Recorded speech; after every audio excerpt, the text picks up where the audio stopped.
Hali gani mwanafamilia wa channel tupendwa hii hapa ya Bizoza Media. Kama ndo mara yako ya kwanza, basi nikusihi usisahau kusubscribe, kulike, kushare pamoja na kucomment. Bwana mkubwa Mwijaku ameamua kumpatia onyo kali mama mzazi wa Diamond Platnumz na kumwambia kwamba, yani mama mzazi wa Diamond Platnumz, nilifikiri kwamba ungeweza kuwalea hawa watoto katika maadili yaliyo bora, lakini umekuwa mtu ambaye ndio sababisho kubwa la kuweza kutaka kuivunja na kuibomoa ndoa ya mtoto wako. Na leo hii imekuwa kweli umeweza kufanikisha kwa kiasi kikubwa cha kuweza kuivunja ndoa ya Zuchu pamoja na Diamond Platnumz.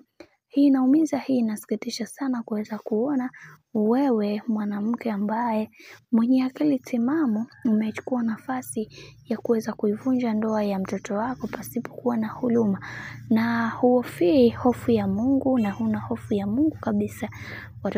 Mtoto wako amekuwa akiishi na wanawake tofauti, sampuli tofauti, na amekuwa akiwazalisha watoto wawili, mmoja na kuendelea. Na leo hii mtoto wako ameingia kwenye ndoa na Zuchu, lakini wewe bado unakuja kuleta sintofahamu ambazo mashabiki wengi unawafanya wakuone mbaya na kuendelea kukuzungumzia vibaya mitandaoni.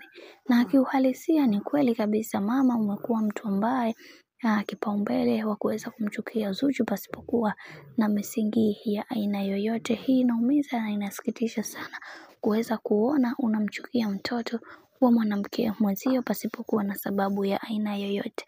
Okay, sawa. Umepata faida gani baada ya Diamond Platnumz kuweza kuachana au kutengana na Zuchu? Yani hichi kitendo mama Dangote ulichoweza kukifanya, Mungu atakulaani na hautoweza kuiona pepo. Watoto wengi wanatamani kuweza kuingia kwenye ndoa, lakini wanakuwa na hofu, wazazi wao ndo wanakuwa chanzo kikubwa cha wao kuweza kuwasupport kuweza kuingia kwenye ndoa.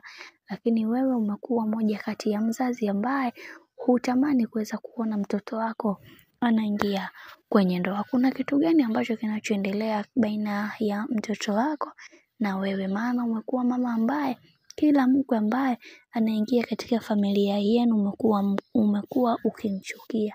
Ni kuna kitu gani ambacho kinachoendelea? Maana tunahitaji kuweza kujua kila mtu ambaye anaingia katika familia ya kwako wewe unamuona mbaya. Visa tuliweza kuona Zari aliweza kuondoka, Tanasha ni hivyo hivyo, kwa Hamisa Mobeto ni hivyo pia. Ni kitu gani ambacho kinachokufanya wewe ukawachukia hawa wakamwana? Na pia kama watoto mnapewa, kama kila kitu mnapewa, hebu uje utuambie sababu ya msingi ni kwa nini unamchukia Zuchu.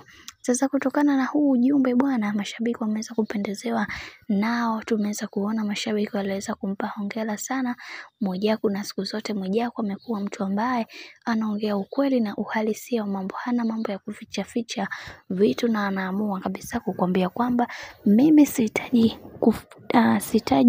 uweze kufanya kitu moja mbele tatu. Yani anaongea ule uhalisia wa mambo na sio kuanza kuficha vitu. Bwana, mambo ndo kama hivyo yanavyozidi kusonga mbele, lakini nataka nikukumbushe kitu kimoja. Kama ndo mara ya kwanza kufuatilia channel tupendwa hii hapa ya Bizoza Media, hapa sinikusia usisahau kusubscribe, kulike, kushare pamoja na kucomment.